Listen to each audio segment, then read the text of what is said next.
नमस्कार प्यारे बच्चों, आज की डिजिटल क्लास में मैं निमिषा आप सबका स्वागत करती हूँ। यदि आपको मेरे वीडियो के नोटिफिकेशन ना मिले तो आप YouTube में मेरी चैनल सर्च करके वीडियोस देख सकते हैं। मेरी चैनल में जाके वीडियोस में आप मेरे सारे वीडियोस देख सकते हैं।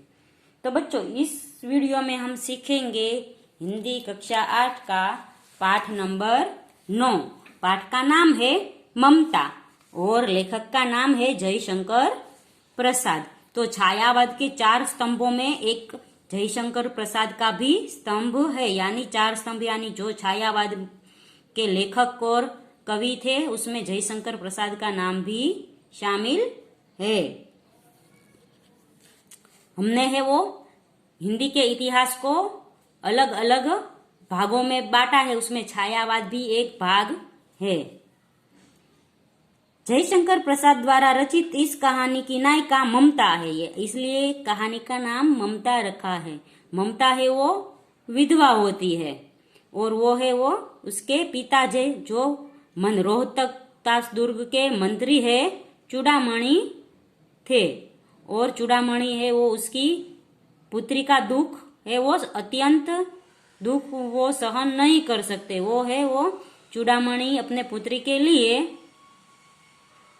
स्वर्णहार भेजते हैं, पर ममता है वो स्वर्णहार नहीं लेती क्योंकि वो तो विधवा है, उसका सारा जीवन है वो दुखमय बन गया है, इसलिए वो ममता हार है वो लौटा देती है। फिर अचानक है वो डोलियों में छुपकर पठान सैनिक है वो सब रोहतक दुर्ग पर हमला करते हैं और उस पर अधिकार जमा लेते हैं। उसमें है वो चूड़ामणि है उसकी मृत्यु हो जाती है और ममता वहां से सुरक्षित भाग जाती है और बिहार में जाकर रहती है। एक लंबा समय बीत जाने पर मुगल राजा है हुमायूं, वो उसके पास आते हैं घायल होकर, तो ममता है उसकी सेवा करती है कि वो अपना अतिथि धर्म का पालन करती है और उसे अच्छा करके दूसरे दिन भेज देती है। जब उसे पता चला कि ये है उसने ही मेरे पापा को मारा था, फिर भी वो है अतिथि धर्म का पालन करती है। और बहुत साल बीत जाने पर हुमायूं के पुत्र अकबर है वो इस बात का पता चलता है कि वो सैनिकों को ढूंढने भेजता है कि मेरे पिताजी ने एक रात के लिए है कहा आराम किया था। तो सैनिक ढूंढता ढूंढता ममता के पास पहुंच जाता है, पर ममता है वो अपनी अंतिम सांस लेती है और वहां सैनिक पहुंचता है तो ममता है वो मर जाती है और सैनिक है वो वहां पे एक बड़ा सा मंदिर बनाता है। अकबर के कहने पर सभी सैनिकों को द्वारा वहां एक मंदिर बनाया जाता है और मंदिर पर लिखा जाता है कि हुमायूं ने यहाँ पर एक दिन का जो है आराम किया था, पर उसमें कहीं है वो ममता का जिक्र नहीं होता। वहां पे लिखा जाता है सातों देश के नरेश हुमायूं और उनके पुत्र अकबर का नाम, पर ममता का नाम नहीं लिखा जाता, उसका जिक्र भी नहीं किया जाता।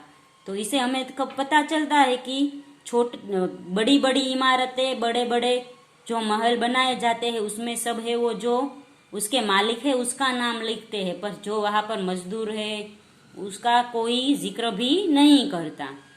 जैसे हमने है वो ताजमहल देखा है, तो ताजमहल है वो शाहजहां ने बनाया था, पर उसमें कई लोग है वो उसकी मेहनत भी लगी थी, पर उस लोगों की मेहनत का कोई जिक्र यहाँ पे नहीं होता है। तो इस कहानी में है हम ममता के बारे में जानेंगे। रोहतक दुर्ग के प्रकोष्ठ में बैठी हुई युवती ममता क्षोण के तीक्ष्ण गंभीर प्रवाह को देख रही थी। मन में वेदना, मस्तक में आंधी, आंखों में पानी की बरसात लिए वह विकल थी। तो ममता है वो नदी के प्रवाह में है वो देख रही थी और उसकी आंखें है वो बरसात के लिए वह विकल थी, पानी की बरसात के लिए, यानी उसकी आंखों में पानी था और वो विकल यानी व्याकुल हो रही थी। वो शायद अपने भूतकाल के विषय में जो है वो सोच रही थी, क्योंकि वो ममता है वो अभी है वो विधवा हो गई है। वह रोहतास दुर्ग के मंत्री चूड़ामणि की एकमात्र दुहिता थी। दुहिता यानी पुत्री। उसके लिए कोई अभाव होना असंभव था, परंतु वह विधवा थी। उसकी विडंबना का अंत कहा था। वो विधवा थी यानी वो बहुत ही दुखी थी, उसकी जो परेशानी थी उसका अंत नहीं था। चूड़ामणि ने चुपचाप उस प्रकोष्ठ में प्रवेश किया। प्रकोष्ठ यानी भवन के बाजू का एक जो घर होता है वो। शोण के प्रवाह और उसके कलनाद में ममता अपना जीवन मिलाने में बेसुध थी, यानी नदी के प्रवाह में वो अपना जीवन मिलाने में बेसुध यानी बेध्यान थी। उसके पिता के आने का पता न चला, पिता का आना न जान सकी। चूड़ामणि व्यथित हो उठे यानी दुखी हो उठे। स्नेह पालिता पुत्री के लिए क्या करे, यह स्थिर न कर सकते थे। लौटकर बाहर चले गए, ऐसा प्राय होता। परंतु आज मंत्री के मन में बड़ी दुश्चिंता थी यानी खराब चिंता थी।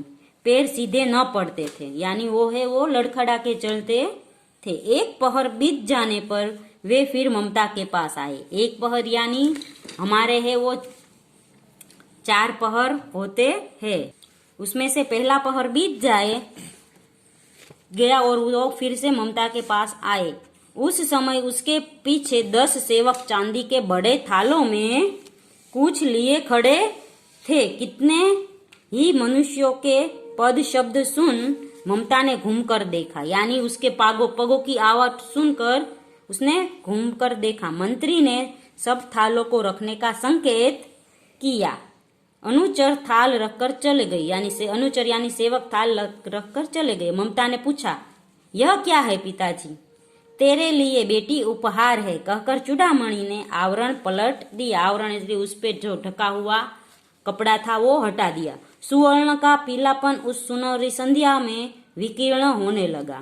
ममता चौंक उठी, इतना स्वर्ण, यह कहाँ से आया? तो पिताजी कहते हैं, चुप रहो ममता, यह तुम्हारे लिए है। तो क्यों? आपने शत्रु का उत्कोच स्वीकार कर लिया। उत्कोच यानी प्रस्ताव। शत्रु ने जो प्रस्ताव दिया था क्या आपने स्वीकार कर लिया? पिताजी, यह अनर्थ है, अर्थ नहीं। लेकिन जो शत्रु ने जो प्रस्ताव रखा था कि अपने राजा को दगा दे, वो आपने स्वीकार कर लिया, ये अनर्थ है, अर्थ नहीं है। लौटा दीजिए पिताजी, हम लोग ब्राह्मण हैं, इतना सोना लेकर क्या करेंगे? इस पतोन्मुख प्राचीन सामंत वंश का अंत समीप है बेटी। किसी भी दिन शेरशाह रोहतास दुर्ग पर अधिकार कर सकता है।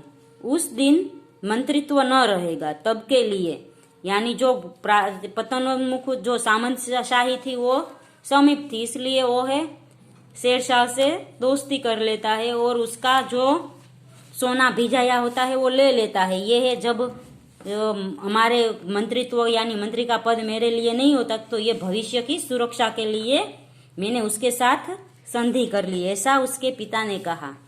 हे भगवान, विपद के लिए इतना आयोजन, परम पिता की इच्छा के विरुद्ध इतना साहस। पिताजी, क्या भीख न मिलेगी? क्या कोई हमें 2 मुट्ठी अन्न ना देगा? यह असंभव है। फेर दीजिए पिताजी, मैं कांप रही हूं। इसकी चमक आंखों को अंधा बना रही है। तो ममता है वो कहती है कि मुझे ये सोना नहीं चाहिए, इसकी चमक है वो मुझे अंधा बना रही है, मैं है वो ये सोना नहीं रख सकती, हम है वो अपने राजा के साथ दगा नहीं कर सकते, ये सारा सोना ले जाइए, मुझे ये सोना नहीं चाहिए। तो बच्चों, आज के वीडियो में हम है वो यहाँ तक की पढ़ाई करेंगे। अगले वीडियो में देखते हैं कि क्या होता है। तब तक के लिए गुड बाय, टेक केयर।